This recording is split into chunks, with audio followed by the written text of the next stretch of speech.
Hello, my name's Faye, and I wanted to talk to you about the 9 books that I read in August. This August was an excellent reading month for me in terms of quantity. I read over 3,000 pages, which made it the month of the year that I read the most pages in. My dog just got comfortable, so I guess we're starting.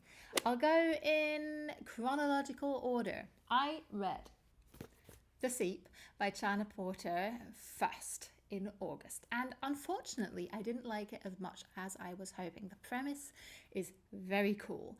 We're in some undetermined point in the future where this sentient alien force that doesn't become material in this book but just sort of seeps into everything around us, basically turns our world into a utopia.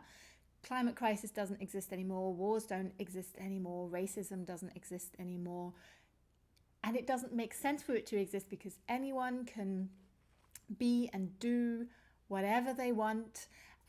This Seep force has removed all the challenges that we face today, and in this setting we follow our main protagonist and her wife. So Trina is a 50-year-old-ish trans woman, and one day her wife decides that she wants to be reborn a baby. You can be whoever you want to be, remember, with the Seep watching over us, and she wants to be a baby, which essentially ends the relationship. And it started off really, really strong. I really loved getting to know the friendship circle, and reading this together with a fellow German booktuber, I think we agreed that the premise and how it started off was really, really cool. There are some ideas in here that really feel like this could be our world. There's commentary on sort of how we present and are obsessed with social media and attention, and sort of all of that is wrapped in here interestingly, and then it sort of just derails.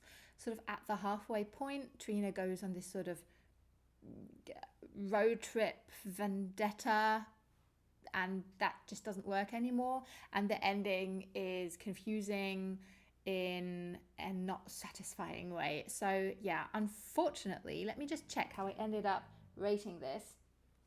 I ended up giving it 3 stars, but it's like a weak 3 stars. 5.29 on Core Pile, so like a rating out of 10. This is very much middling ground for me, and I checked out that the author is coming out with another book this year, and again, the premise sounds really cool, but I am hesitant whether the way they sort of, turn this into a novel really carries through.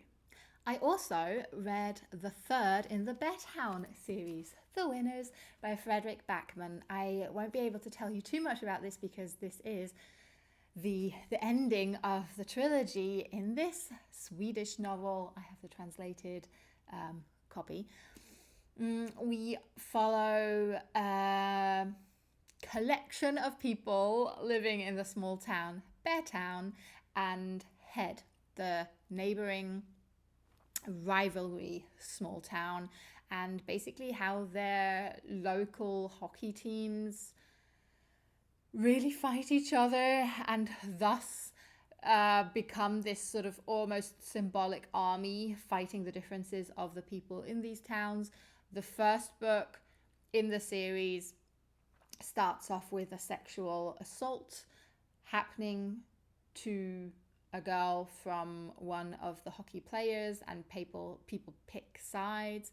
The second book in the series gets a bit more political with the introduction of local politicians, and the third one tries to sort of get even more dramatic in a way, and that is something I didn't like too much on this book. I still had to give it 4 stars because I love the sort of whimsical, emotional punch that Fredrik Backman writes. He has this very sort of repetitive language that doesn't bore you. It just sort of like gets you into this sort of trance state while reading. I really recommend Fredrik Backman, and I'm really happy that I finished reading this trilogy, even though it wasn't a home run for me.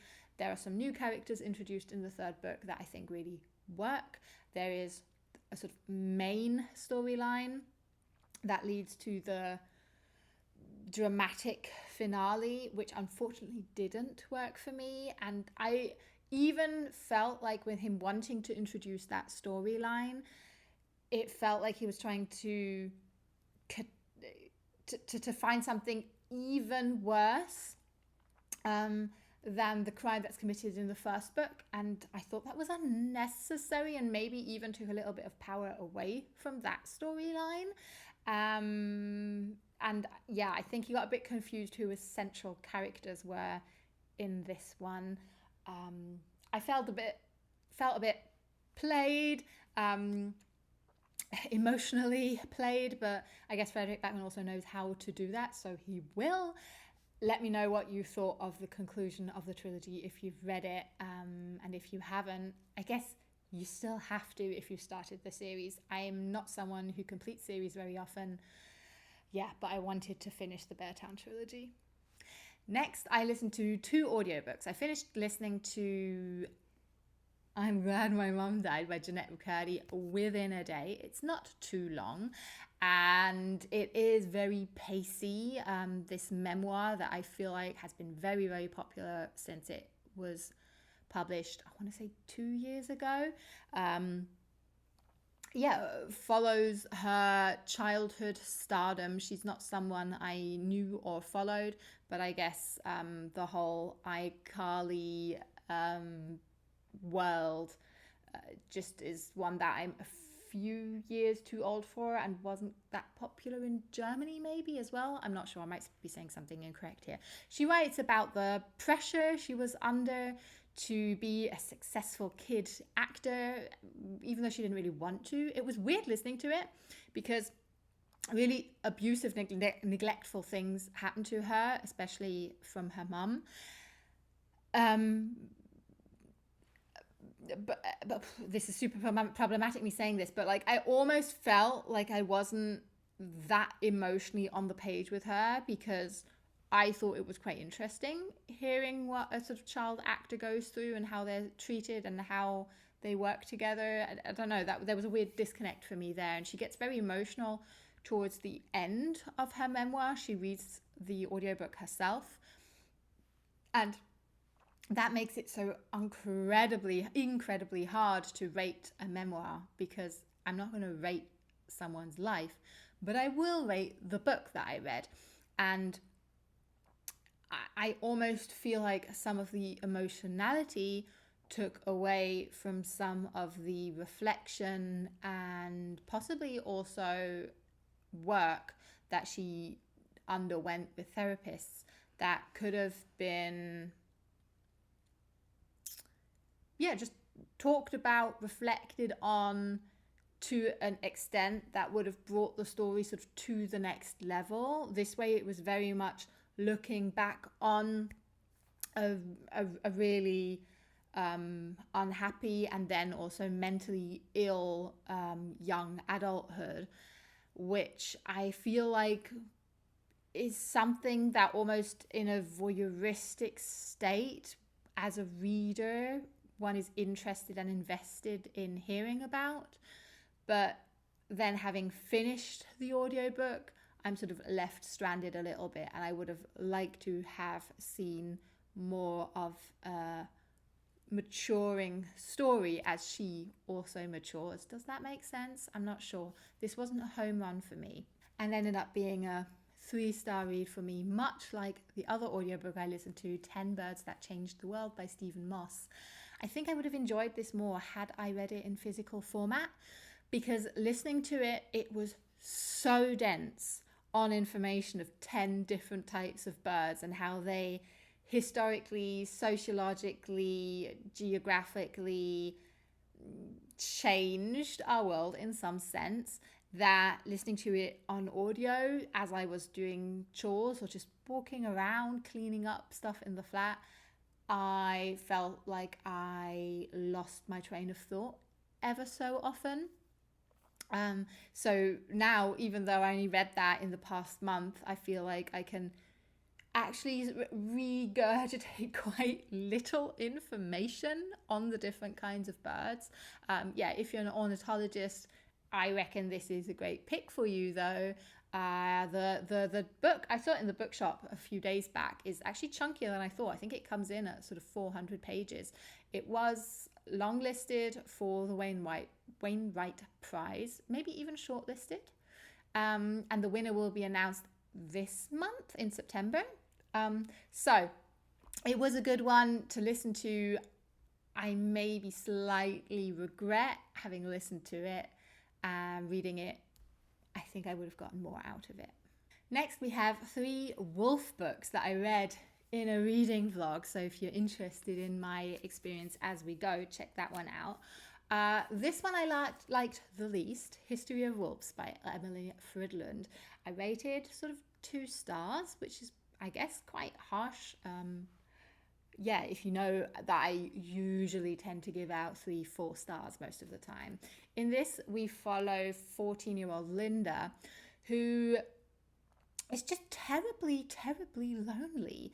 She is the only child left in what used to be a commune living together. She lives with her parents. Everyone else has moved away, maybe after some kind of fight that is hinted to.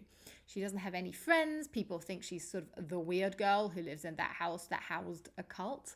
And she befriends a neighbor who moves in to the house by the lake, who is this young woman who's married to a professor. He's never really there. They've come there to spend their summer in this sort of pretty lake house. And Linda befriends this woman and babysits her 4-year-old son, often, regularly. And we sort of get ruminations on this unhappy teenager as she watches other people's lives and tries to insert herself in those lives, this family's life, but also this girl at her school that she sort of wants to be friends with, sort of wants to ridicule, and some story that everyone gossips about with this girl and a male teacher that may or may not have led to some grooming and abuse by this teacher. But it's all very fragmented because it's all seen and told from the point of view of this 14-year-old outdoorsy loner girl. And all of that sounds like a home run, sounds like a book that I would be interested in. But the pacing is strange. We flash back and forth in time a little bit, and it doesn't really go anywhere, even though, in theory, loads should be happening. I started annotating this and wanted to look for moments where she is treated not appropriately for her age. She's sort of parentified by her parents that are sort of these ex-hippie commune people. But I started in the beginning, and then that sort of drops by the side because her relationship with her parents then doesn't really get developed anymore. I then started tabbing for themes of nature serving as a metaphor for the relationship between people, and there being those that are observed and are prey and those that hunt. And that was interesting for a little while, but then I again started feeling like, wait, actually the nature surrounding her isn't really serving that much of a metaphor. This was a strange one. This was very popular a few years ago because it was long listed for the Man Booker in 2017, and I was a little disappointed by this. In a way, I was also disappointed by the 3-star rating for Wolfsong by TJ Klune. This was published a few years back and is being republished by Tor in these really, really nice editions. I've only read TJ Klune's novel, The House by the Cerulean Sea, and adored that one, and was hoping again for themes of found family in a sort of cozy fantasy world. And while Wolfsong does sort of deliver on that, with Ox as a child being left by his father, growing up with his single mum, then befriending the Bennett family that moves in down the road in this deserted house, and especially growing very close to their son Joe, And the Bennett family is not quite human, if you know what I mean. It's a romance. It's not so much a found family, we all make sense as one big structure story. It wants to be.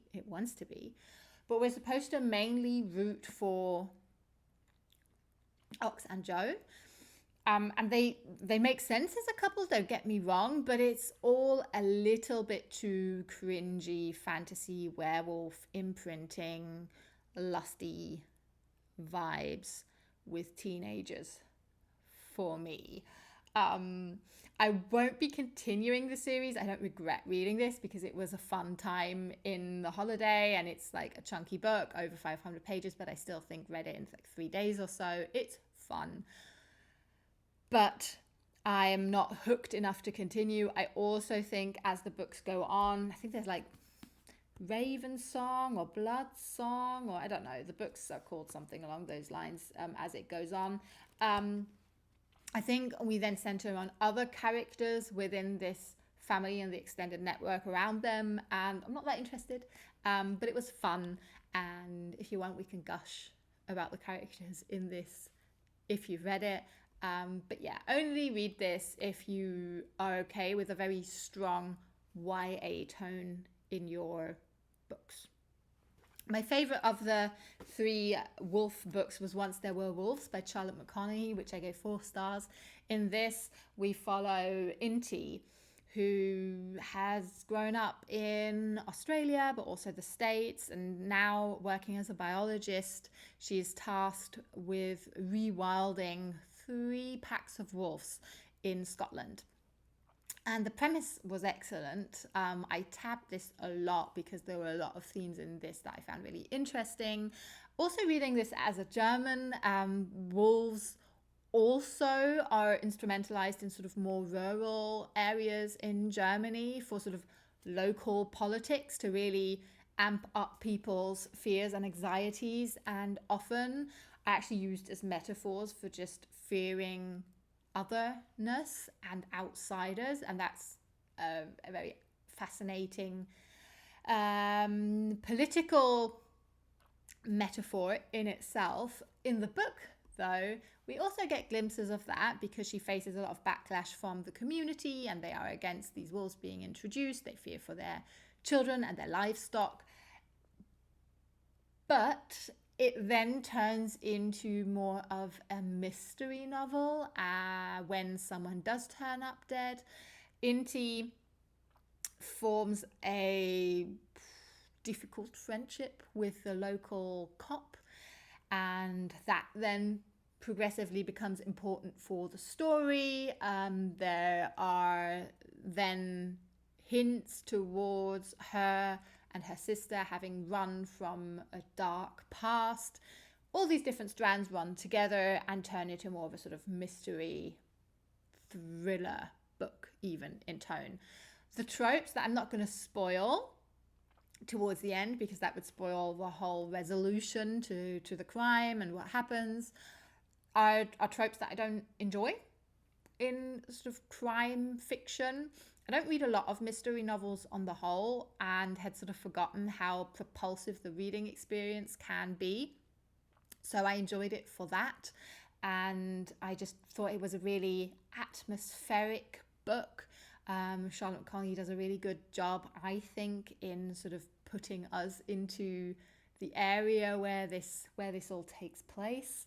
I think I will check out her previous novel, Migrations, as well, which some people say they've liked more than Once There Were Wolves. So I'm really happy that I read this one. And unfortunately, the 2 last books that I read in August were my most poorly rated books. I read a non-fiction for my in-person book club, More Than a Body by Lexie and Lindsay Kite are the authors, they're twins. And in this non-fiction, the authors take us on this plaidoyer for seeing female bodies, especially, that is the lens they are looking through and talking about, seeing our bodies as something not to be objectified, but something a subject rather than an object, something that can do and not that is looked at. And that whole idea being the ideal look forward towards basically totally erasing any kind of mental disorder, eating disorder having to do with the objectification of bodies makes sense to me. But the book is not great. The authors both hold a PhD and they want it to be academic. They do cite papers and academic work, but unfortunately it ends up being a passionate, subjective ramble about how upset they are with how our society views bodies. And that's just not enough for me. Every chapter then begins with sort of self-reflection questions that we as the reader are supposed to ask ourselves. I felt like that didn't lead to any progress in how I see my own body. The authors write a chapter in the beginning of the book where they talk about the importance of intersectional feminism and how they are writing the book from a white westernized perspective, and that there are certain groups that will be even more affected by sexism or discrimination towards their bodies, and that they can only show their somewhat privileged view. And that felt like tokenism in a way. Like, look, we've done the thing, we wrote a chapter. Now we get to ignore the fact that intersectional feminism is a thing for the next 300 pages.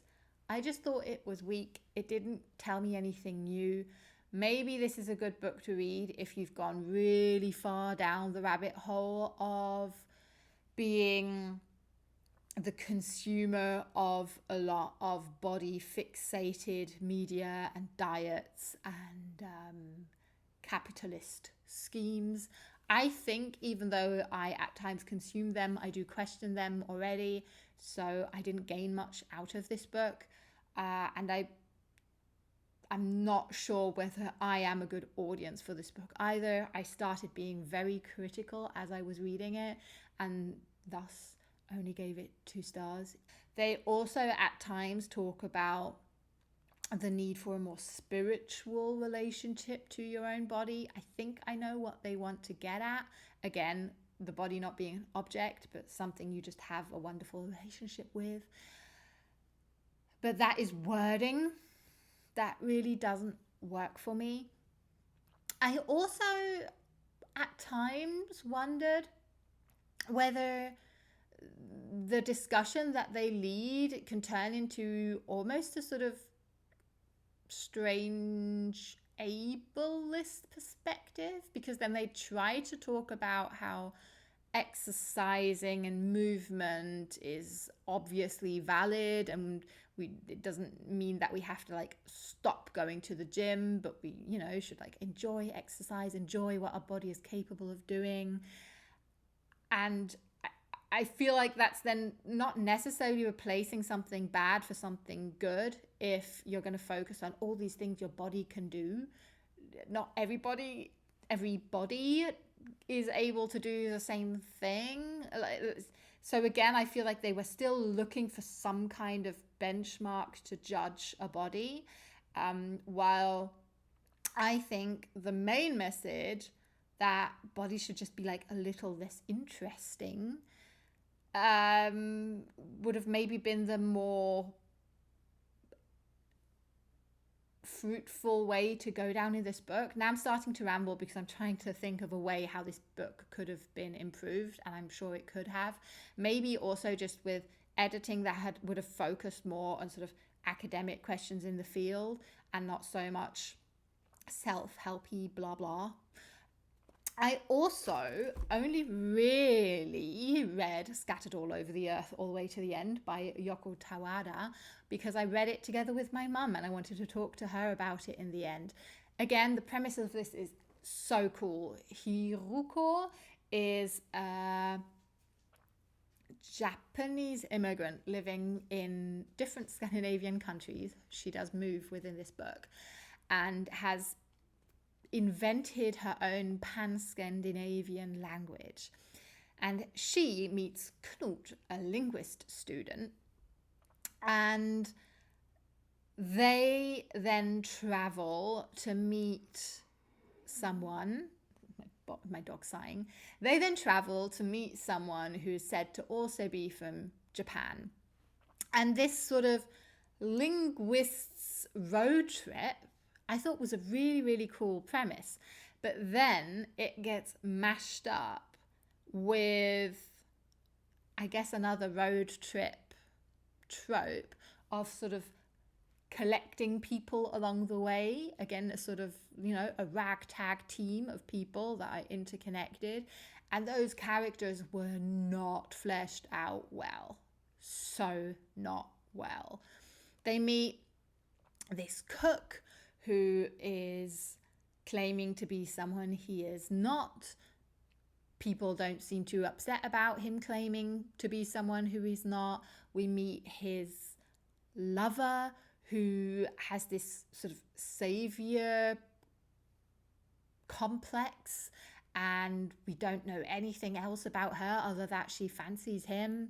We meet a tour guide who in this book is described as both a trans woman but also a man wearing female clothes. He's only ever described as wearing a sari, and apparently that's enough to describe his heritage and his look. I don't know, I thought that was so problematic. The way that character was introduced to this book, and I almost felt like she wanted to comment on the fact that you have to include a trans character in a book and then tick to that box.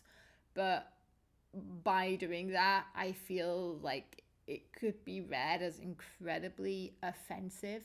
And even if the depiction of this character is not seen as offensive, it's definitely not a characterization that tries to actually flesh out a person. These people are just first drafts of characters for a story. And unfortunately, I felt like the whole book read that way. Some ideas in this are so cool. The author herself, I think, is a linguist, and I think she even works at universities, and she's definitely given talks on linguism. And some of those conversations were really interesting. For instance, our protagonist Hiruko questioning whether native speakers are necessarily those who are in command of the language the most. While they just use the same phrases and sentences a lot, and a person who speaks that language as a second language has to more purposefully think of the perfect word to use. That way might have a broader vocabulary. So I thought that was an interesting discussion. I also felt like she was trying to make the claim that borders are kind of stupid, and while I agree, it still led to a depiction of traveling that is not as easy as it is portrayed here. The relationships were not fleshed out. It was not really understandable why all of these characters stick together. Maybe Hiruko and Knut, the woman who makes up her own language and a linguist student looking for a PhD topic, that's a good match, but the rest was messy. I'd be really, really interested if someone has given this a go. It's translated from Japanese. And yeah, the cover is amazing. The concept is cool, but the execution really didn't convince me. So I had a mix of books this month that I really loved the sound of and I didn't end up loving. I also DNF'd 2 books, Backman by, I've forgotten the author's name now, and The Passage by Justin Cronin. I DNF'd both of those for very different reasons. The Backman was just way too weird, and I felt like I wanted to do something else with my time than read instructions on how to build a box that you can pull over your head and then live in, even though I sometimes feel like I would like to do that with my life. And The Passage, I DNF'd because it is a huge chunky book, which apparently gets quite exciting, but there was an undercurrent of misogyny in that book, especially from one character who maybe his whole deal is that he's a sexist, but I'd like to read more from other perspectives than that. And because it's the first in a series, I decided I don't even want to get invested. So I didn't DNF both of those books. So maybe with September rolling around, I will read less because I will have less holiday, but hopefully I will read more quality. I hope you had a really good August month. Let me know your thoughts on all of the books I mentioned, and I'll see you very soon. Bye!